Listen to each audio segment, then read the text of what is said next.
AGT News chaîne bi leen di jox xibaar yi wér te wóor abonné leen ngir dara bañ leen a raw. AGT News. dal leen ak jàmm ci chaîne bi ngeen taamul seen bopp muy AGT News lii nag ab woote la bu jëm rek ci wàllum rectitude juridique di ay rëq-rëq yoo xam ne gis nañu ko ci arrêt bu cour suprême bi ñu siwal ci fukki fan ak juróom-ñaar ci weeru novembre. éditorial bés bi dafa daal di sëgg ci yenn mbir yoo xam ne dafa jaaxal nit ñi mu tukkee nag ca cour suprême rawatina arrêt bi nga xam ne génn na ko ci fukki fan ak juróom-ñaar ci weeru novembre.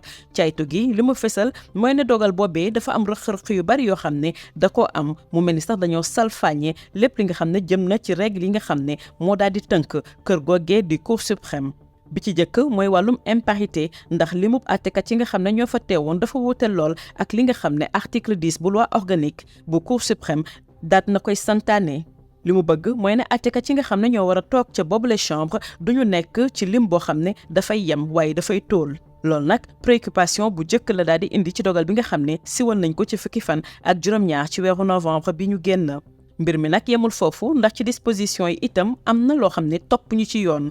ndax yoon li mu wax ci wàllum jurisprudence mooy ne mën nañu annuler boobule arrêté kaw ba suuf bu fekkee ne daal am na ay rëq-rëq yoo xam ne gis nañ ko ci wàllum procédure. bi ci topp te gën a jaaxal nit ñi nag mu ngi aajo ci signature yi nga xam ne dañ ko def ci wàllum minute de l'arrêt article 49 bu loi organique nag dafay wax ne nag minute boobee dafa war a nekk loo xam ne président bi ci boppam moo ko war a xaatim conseillers yi nga xam ne dañuy siéger rawatina ñi nga xam ne ñoom ñoo nekk ay greffier.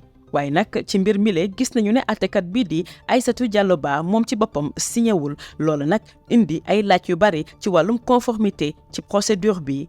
jurisprudence itam dafa wax ne ci wàllum cassation arrêt mën na indi ñu daal di annuler décision bi nga xam ne dañ koy jël ci wàllum fond loolu nag dafay wane ni vice de procédure yi faaw ñu bàyyi ci xel ndax nag daf ci am solo lool. li ñu mën a jàpp kon jamono jile mooy ne rek laaj yu bari mën nañ ko samp ci fondation yi nga xam ne moo daal di tënk boobule arrêt. rëq-rëq yi daanaka bari na ci li ñu salfaañe jëm ci wàllum yoon bari na te lépp mu ngi tukkee ci cour suprême mu mel nag askan wi tàmbali nañu am jixi jaaxa ak xel mu teey mu mel ne nag jot na ñu daal di woow lépp loo xam ne ñeel na wàllum rectitude juridique ngir mën a sàmm intégrité judiciaire bu réewum Sénégal bu ko defee yoon nekk ndey di seex ngir ñëpp.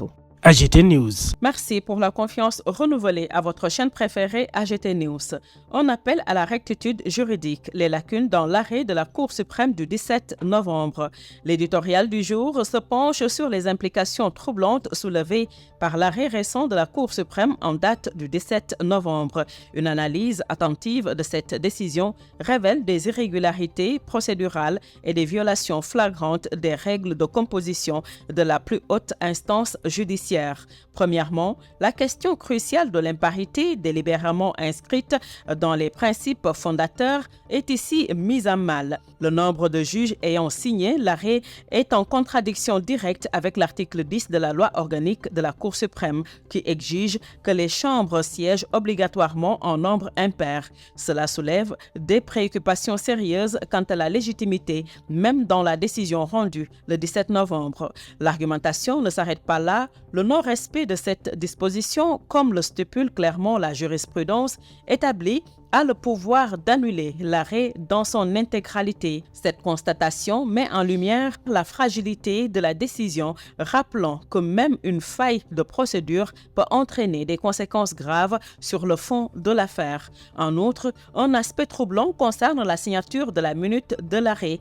L'article 49 de la loi organique précise clairement que la minute doit être signée par le président, les conseillers ayant siégé à l'audience et le greffier. Cependant, un nombre d'incertitudes plane ici, car la juge Aïssatou Diallo Ba n'a pas apposé sa signature. Cela soulève des interrogations sur la conformité totale de la procédure. La jurisprudence évoque également le principe selon lequel la cassation d'un arrêt sur une question de procédure peut entraîner l'annulation complète de la décision sur le fond, même si aucun moyen n'a critiqué le fond. Cela signifie que les vices de procédure ne peuvent être ignorés indépendamment de l'absence de constatation sur le fond de l'affaire. En conclusion, l'heure est venue de s'interroger sur la solidité des fondations sur lesquelles repose cet arrêt. Les irrégularités procédurales et les violations des règles de composition de la Cour suprême suscitent des inquiétudes légitimes quant à la validité de la décision.